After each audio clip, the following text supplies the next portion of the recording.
gate formation yung tawag dito. Kaya ito ginagawa ng sperm whale pag meron silang nakikitang threat sa paligid nila.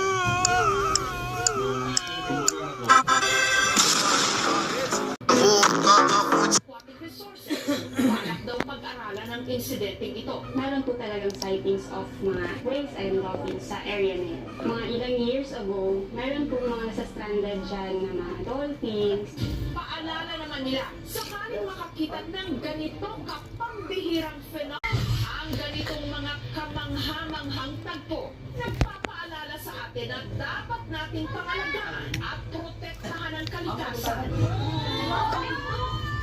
Para mapanatili ang balanse at kagandahan ng ating kapaligiran. Sa bawat alon, may buhay na naghihintay ng pagkakataon Diyan, yan tayo kapapaloga. upang ipakita ang kanilang kahalagahan. Balbina, daw may Sa Davao City, isang taong gulang na bata ang nalaknos ang buong katawan nang dahil sa pinaglaruan nito. Lighter.